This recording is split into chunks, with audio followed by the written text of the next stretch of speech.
Good day, gentlemen and ladies. Today it's another logging day with my nice Mahindra Emax 20S HST tractor. What are you looking there? What you're looking at is chainsaw multiplication at its best. They do reproduce themselves. Well, I'll tell you the story. This one, as you know, is the chainsaw my father and my friend, when I was in Nova Scotia, built a box for it.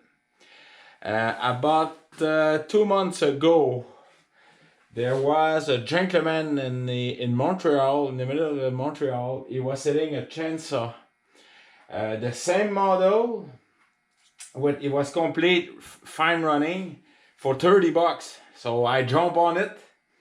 However, that chainsaw, my father one has, as you can call here, I'm pointing at the knob, but I will show you more in detail. The knob for, you push that knob and it will lubricate more the chain to cool the chain from the, with the bar oil. And that chainsaw did not have one, it only have a hole like a normal. So, I was keep looking, I say maybe one day, and finally, not far from here in Cowansville, they had a gentleman selling a chainsaw, the exact model, the same here, the part number match and everything, except the bar is coming from a McCulloch, an old McCulloch chainsaw, and the chain obviously is better. Talking about chain, that chain, I installed it on my father one because this one is brand spanking new, so I installed it. So that chainsaw today, that's what I'm going to use. I'm gonna use my steel as a backup. So I hope you enjoy it. But by the way, I pay only 50 bucks for that chainsaw. So the chain, I had to redress the chain at least between 5 to 6 stroke every single teeth. Because it wasn't bad shape, but otherwise I did clean up. It was dirty inside, and otherwise it was pretty good. So it started very well. So let's see how it does. All right, cheers. Oh, one thing I like to mention: the reason why I took that chainsaw apart is look at that. So I can put the spare bar here. I'll put that thing here, and I just, as you can see, I can put the chainsaw on the side. I have the bar I have to take off, and then I can close it, and voila! So I got two good chainsaw running in that box, and I had that one. So that one, I'm gonna use it, since that one I'm emotionally attached. So I have a full spare chainsaw running condition here. I've got this one is in better shape. And don't remember, I've got one somewhere in there. It's completely apart. I get all the parts. So let's do that. All right. Cheers. Good day, gentlemen and ladies. So today we're Sunday the 29th, I believe, of November. For today, I have a lot of wood which is already down to cut off, to buck up, and to carry out. I only have two. I have one, two. I have 3 small trees already dead, so I'm gonna bring down. And as promised, I'm gonna use my new purchase antique chainsaw. So let's try that. All right.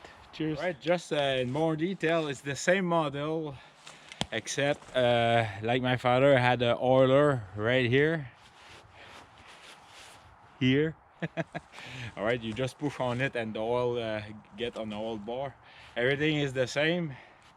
So like you can tell, it's lightweight, but there's no anti-vibration, so it's getting vibration a lot. So I put the camera a little bit further more than the last time, because that was a little bit too close for my taste, like I write on the video. So all right, so let's go at it. I'm gonna start it right here, so you guys have a taste of a close noise. On, choke, gas lock.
Good day, gentlemen and ladies. Good day, gentlemen and ladies. As you already saw, my vintage chainsaw is working outstandingly good. One thing I'd like to mention is that chainsaw doesn't have any chain block.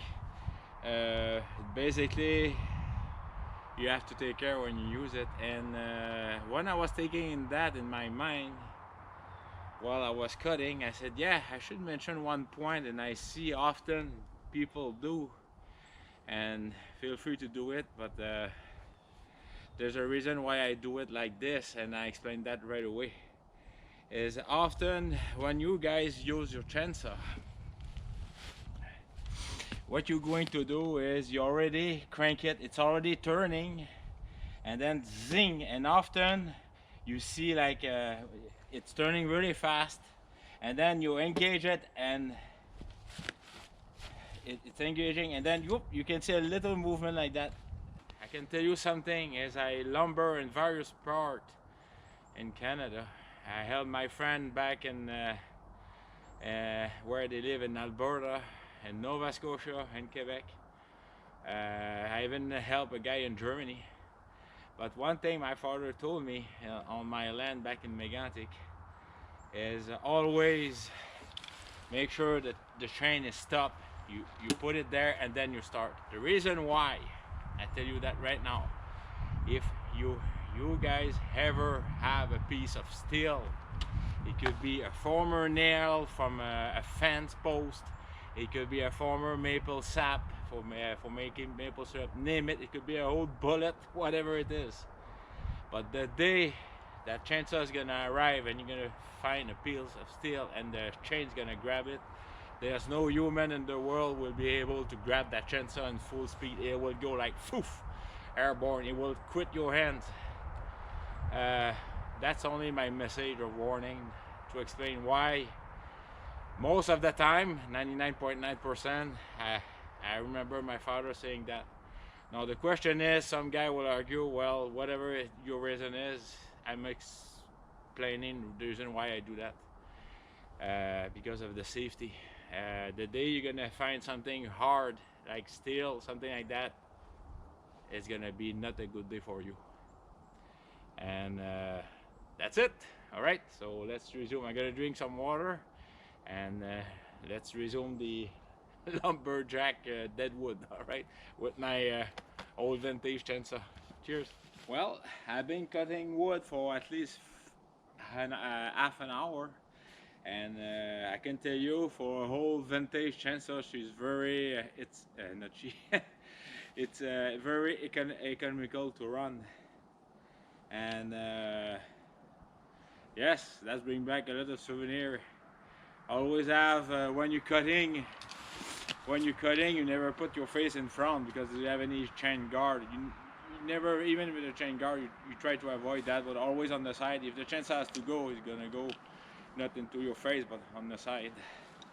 So always that, keep it running in my head for safety. So time to drink some water, and I'm gonna use the I didn't bring any gas, so I'm gonna use my MS-250, but I'm really happy about it. She's a good runner. It's a good runner for sure.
Well, gentlemen and ladies, it's almost 11 o'clock.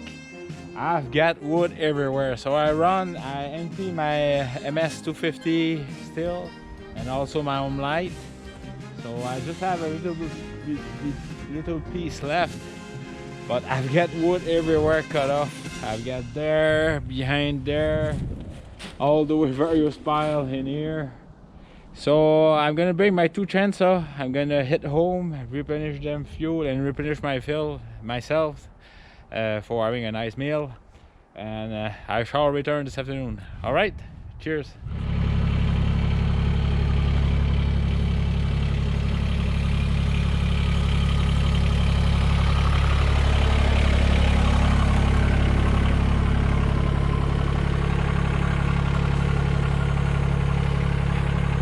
Well, gentlemen and ladies, that's a day of work. The trailer has never been so full. Yes, it was full before. I used to pilot and cord it, but it was quite a day. So, like you can see, it's all dark outside, and it's around 4:30. It's getting there. So, what I'm going to do is I'm going to leave the trailer there for the week, and like tomorrow, I'm going to start to pile up the wood somewhere. Alright, so please do take care of yourself, have a good week, and see you next weekend. Alright, cheers.